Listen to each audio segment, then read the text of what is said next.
Urbex, alchimie, pierre philosophale, franc-maçonnerie, ça va être les sujets d'aujourd'hui. Si vous avez la télé ou au moins internet avec YouTube, vous savez très certainement de quoi je vais, parler aujourd'hui. Je vais parler bien sûr de l'affaire de je crois qu'il y en a eu 3, de 3 urbexeurs qui ont découvert par hasard un temple maçonnique. Alors je dis ce mot-là, tout simplement pour pas que la plateforme détecte réellement de quoi je parle. On va même dire FM, ça sera plus simple pour tout le monde. Vous savez de quoi je parle. Donc ces personnes-là ont découvert par hasard un temple caché sous un château qui appartenait à un médecin qui était, si je ne me trompe pas, chirurgien, qui est décédé il y a quelque temps. Et donc, eh bien, en pensant tomber sur de simples souterrains, eh bien, ils sont tombés sur tout un ensemble de galeries, de salles, dans lesquelles ils ont retrouvé diverses choses. Ça peut être des instruments médicaux, des instruments de mesure, des instruments de stimulation, des instruments d'opération, des corps, des ossements, ils ont retrouvé des ossements, et aussi le temple, hein, qui fait partie bien sûr c'est le truc principal, hein, un temple FM, eh bien, dans lequel on retrouve différents éléments, et on voit qu'il y a un lien avec l'alchimie. Ils ont aussi récupéré, bien sûr, trouvé des centaines apparemment, enfin des dizaines, des centaines de documents de papier avec différentes choses dessus. Alors, au niveau des papiers, moi je pense que ces papiers-là viennent réellement du lieu. Pourquoi? Parce j'ai un petit peu suivi l'histoire, et il y a une chaîne qui s'appelle Parlons peu, parlons bien, qui a fait un très bon travail d'analyse sur leurs vidéos et qui apporte des objections par rapport à certaines choses qui, pour lui, lui semblent faux, et je suis d'accord avec ce qu'il dit. Là où je suis un peu moins d'accord, c'est sur les documents.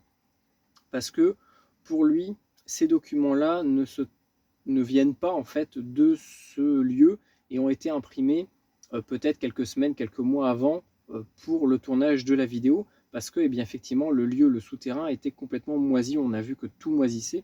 Et donc, comment est-ce que du papier, qui je le rappelle, vient de plantes, n'aurait pu ne pas pourrir, alors qu'une bougie faite de cire et donc de résidus de pétrole, lui, arrive à moisir. Enfin, effectivement, c'est pas cohérent. Je suis d'accord avec Parlons peu, parlons bien.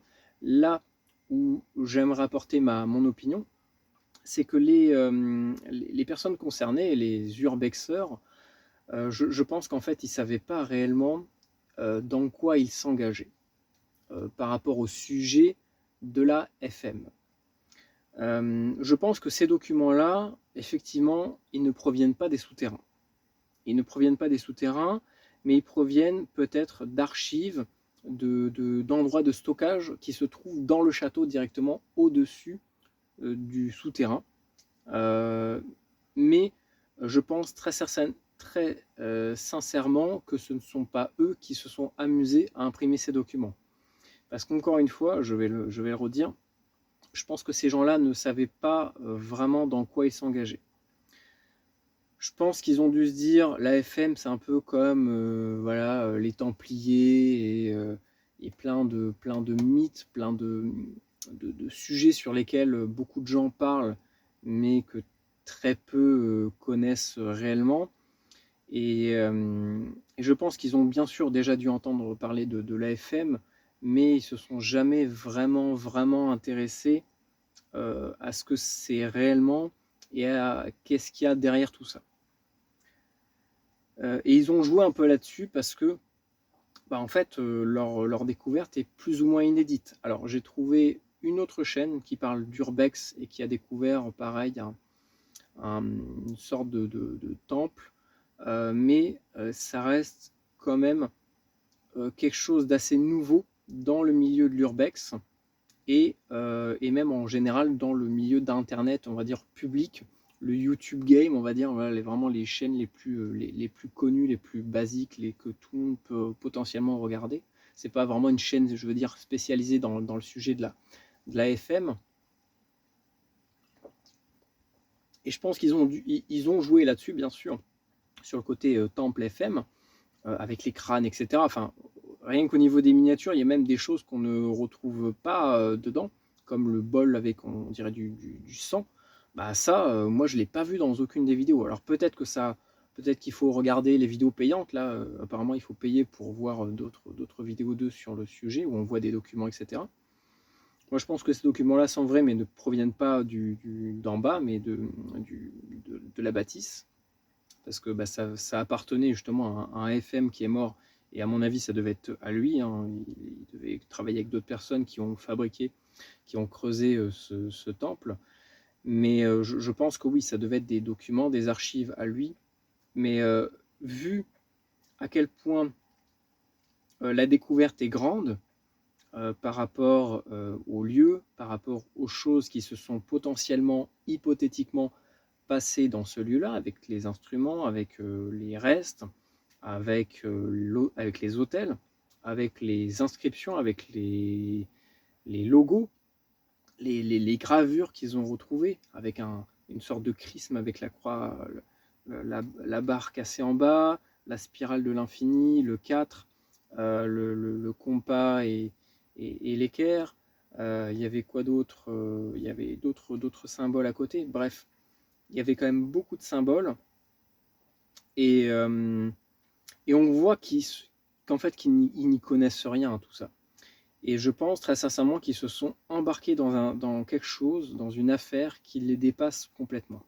Ils ont voulu juste faire ça pour le buzz, à mon avis. Il n'y a rien de mal à ça. Enfin voilà, si c'est leur truc, bon, ben, si ça peut leur donner un petit shoot d'adrénaline, d'avoir des milliers de likes, chacun fait ce qu'il veut, quoi. Tant que ça dérange enfin, tant que ça fait de mal à personne, il n'y a pas de problème. Et je pense que ce sujet-là, et cette découverte est assez inédite, parce que des temples, on n'en a jamais vraiment vu, ou alors on n'a vu que des photos officielles, et non pas après certaines choses qui auraient pu potentiellement se passer. En plus de ça, là on a vu que c'était un temple noir, c'était pas voilà, c'est vraiment un temple bien spécifique. Ça, c'est des choses qu'on a quasiment jamais vues, ou alors en tout cas pas sur YouTube, et encore moins sur des chaînes de vulgarisation d'urbex et de découverte. Euh, et à mon avis, là, ils sont complètement dépassés par ce qui leur arrive. Parce que d'une première part, la découverte n'est pas anodine. Là, ça met en corrélation plein de choses. Vous vous rendez pas compte, mais je pense qu'on n'en a pas encore le recul nécessaire, mais euh, ça met en relation la médecine avec la FM, avec l'alchimie, avec la recherche de la pierre philosophale, avec le corps humain en général, avec des rituels, avec beaucoup de choses, avec du symbolisme, avec un chrisme. Je ne sais pas si vous savez ce que c'est qu'un chrisme, mais c'est l'un des premiers symboles primitifs du christianisme. Pourquoi retrouver tous ces symboles-là à cet endroit-là, liés à la FM? Ça va être compliqué. Ça va être compliqué parce que ça mettait des choses pas forcément en lien les uns avec les autres, même si l'alchimie, il faut bien se douter que c'est un petit peu un lien avec la FM, mais oui, il y a aussi dans l'emblème, il y avait aussi une étoile de David qui est également un symbole magique, et qui est également un symbole alchimique, puisqu'en fait on retrouve tous les éléments à l'intérieur même de ce logo, en fait, de ce symbole. Parce qu'on va trouver tous les éléments avec les différents triangles, l'eau, le feu, la terre et l'air, hein. Et d'ailleurs on a le 4 sur la gravure, donc ça fait vraiment le lien entre tout ça. On voit vraiment un petit peu le chemin que ça prend. Et je pense qu'ils n'ont pas eu la bonne réaction. Je pense qu'ils ont été... ils connaissaient déjà les lieux, parce que allez voir la chaîne Parlons peu, parlons bien, qui en parle. Il y a plein de choses qui, en réalité, dès qu'on y réfléchit bien, paraissent complètement grossières, mais pour la plupart des gens, en fait, faut pas oublier que plus de 99% de la population est dans un monde imaginaire. Et je pense que eux, malgré le fait qu'ils soient un peu, pas initiés, mais qu'ils aient un petit peu l'habitude de fréquenter des lieux un peu bizarres, paranormaux, etc., ils sont à milieu ils étaient à milieu de vraiment se douter de ce qu'ils allaient vraiment découvrir et savoir. Et ça, c'est un problème parce que, enfin, c'est un problème. Ça dépend pour qui.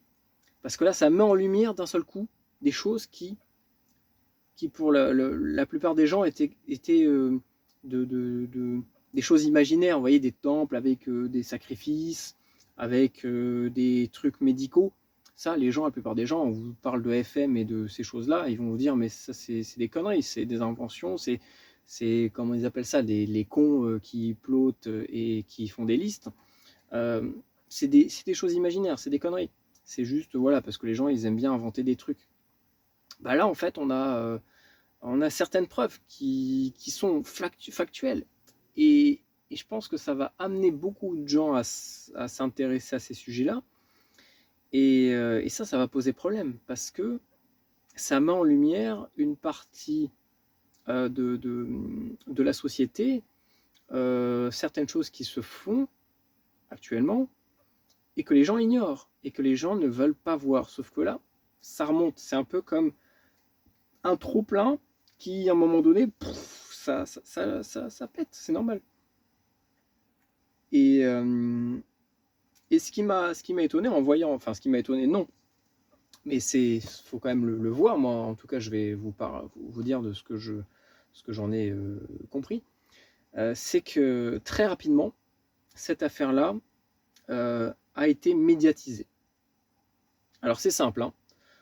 Pour les sujets sur lesquels les hautes instances, ceux d'en haut, enfin ils pensent être tout en haut, mais ce que je veux dire, ceux qui se pensent être tout en haut, dès qu'on parle d'un sujet qui les concerne, ou comme là avec l'affaire Balenciaga, hein, c'est pareil, hein, c'est soit on essaye d'étouffer l'affaire en réduisant au silence tout le monde, hein, d'une manière ou d'une autre, soit on met en avant la chose, justement, plus que d'habitude, et on essaie de la tourner en ridicule, on essaie de la tourner en dérision. Et c'est ce qui s'est passé. Parce que là, ils ont vu que Internet, c'est pas réellement contrôlable. Pour le coup, ils pensent qu'ils peuvent contrôler Internet, mais ils ne contrôleront jamais Internet.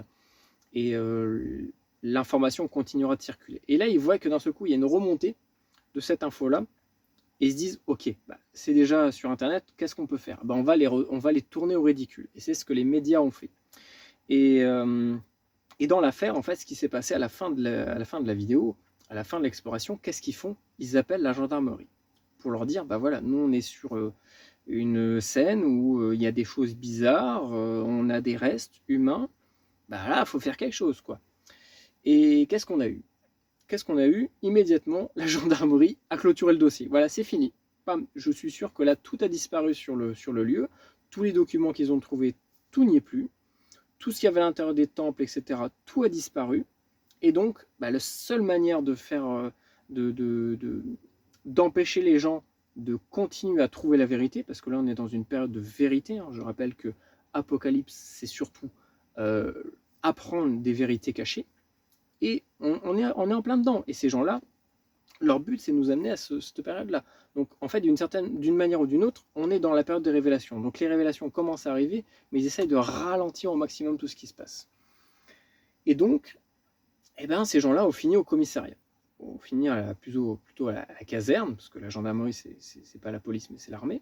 Ils ont fini à la caserne. Et à mon avis, ils ont dû tomber sur certaines personnes qui font partie de certains réseaux qui sont justement décrits dans cette vidéo, les FM, pour ne pas les citer.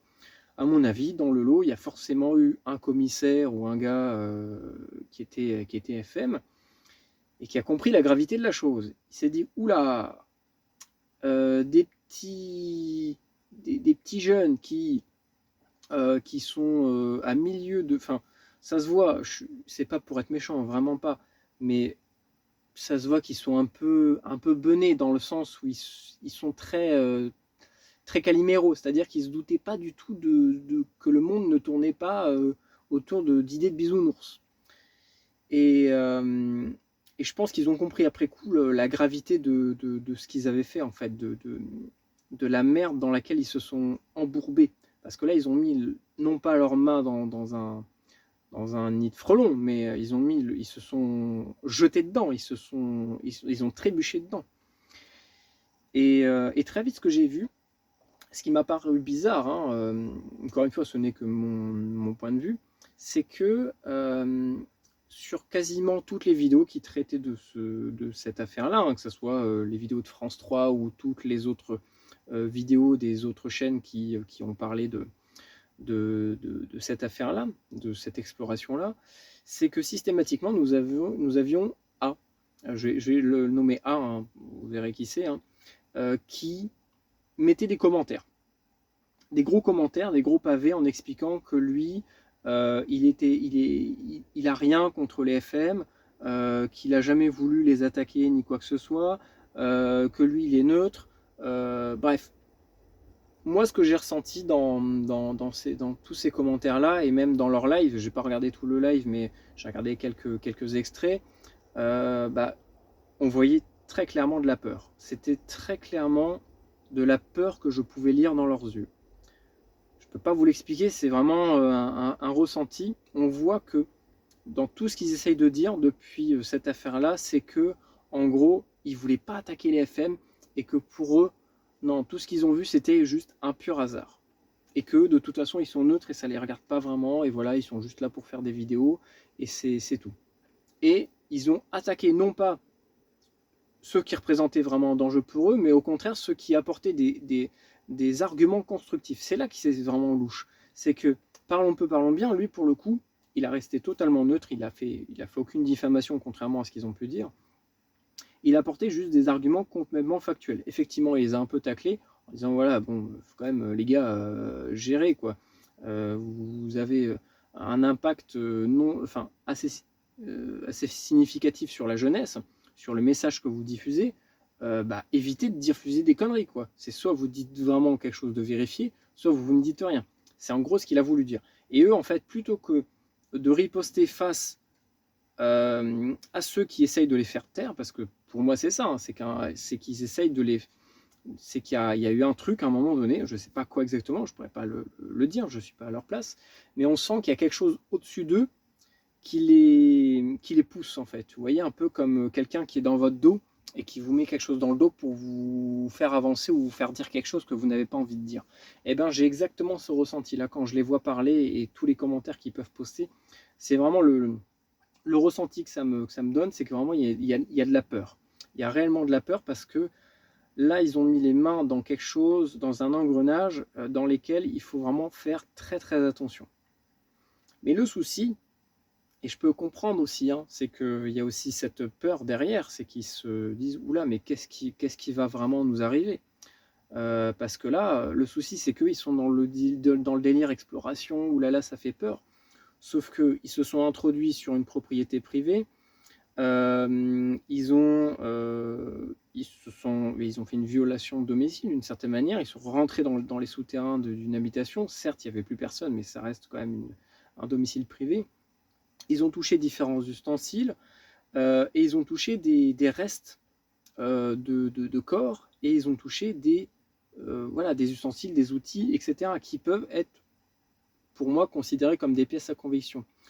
Donc à mon avis, ce qui va se passer, c'est soit toutes ces vidéos en rapport avec cette affaire vont d'un seul coup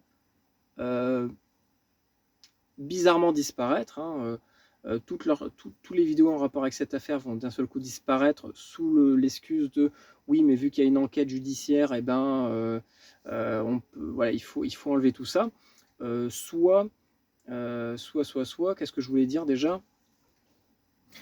Soit ils vont devoir le payer, donc une grosse amende, voire même de la prison avec sursis, parce que ils ont touché quand même des choses qu'ils n'avaient pas touchées, qui font partie d'une scène on va dire de crime, hein, parce que pour le coup, là, on a des ossements avec des ustensiles, on ne sait pas qui ils sont ces gens-là, on n'est pas dans le domaine médical, on n'est pas dans un lieu qui est censé être médicalisé, donc qu'est-ce que ça fout là?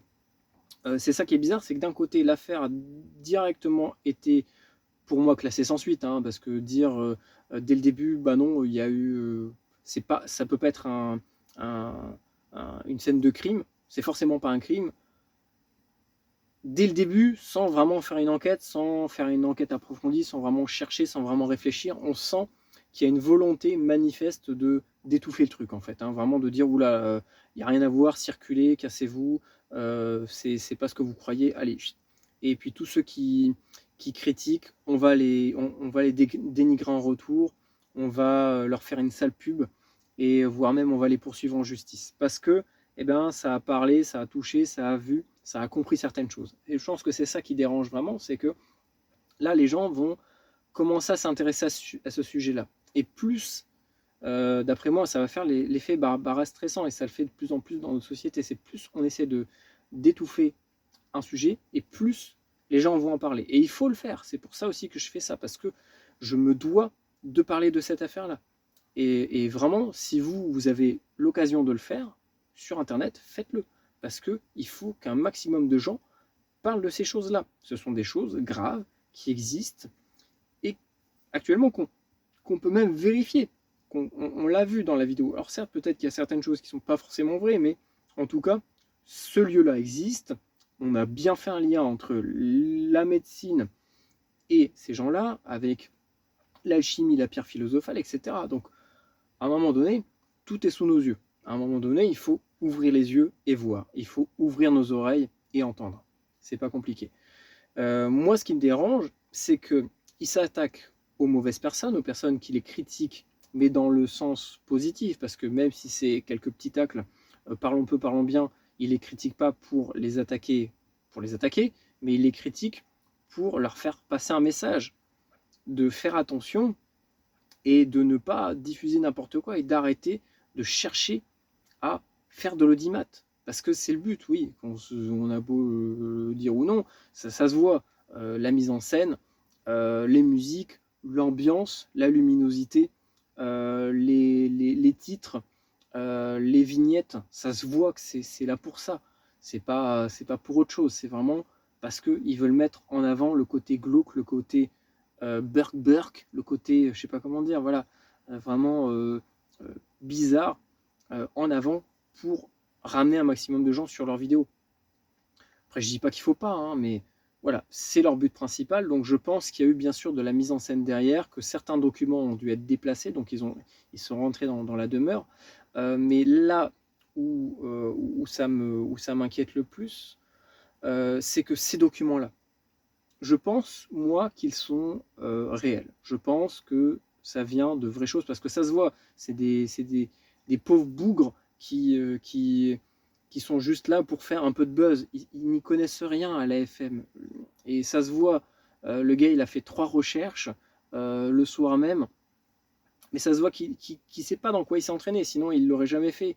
Sinon, jamais, s'il connaîtrait vraiment l'AFM, jamais il se serait engagé, les 3 ou les 2, à faire ce type d'exploration, à dire ce qu'ils ont dit, à montrer ce qu'ils ont montré, et à diffuser ce qu'ils ont diffusé, tout simplement.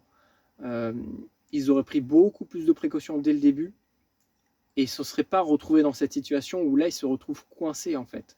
Et à mon avis, ils vont se retrouver de plus en plus coincés, et en fait, ils vont devenir des marionnettes. Ils vont devenir des marionnettes. Pourquoi ? Parce que ceux d'au-dessus, ils ont un moyen de les contraindre, c'est-à-dire différentes manières. Ça peut être tout simplement parce qu'ils ont violé un domicile privé, ils ont touché des choses qu'ils n'avaient pas à toucher, ils ont montré des choses qu'ils n'avaient pas à montrer, et donc à partir de là, ces gens-là, tu peux leur faire ce que tu veux.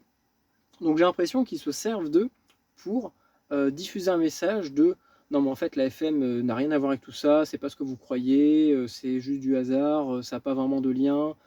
Et je suis sûr que dans quelques temps, ils vont dire que c'est carrément un canular, que c'est une mise en scène de leur part, ou de la part d'un de leurs camarades pour faire du buzz. J'en suis quasiment sûr, parce que c'est systématiquement comme ça que ça fonctionne.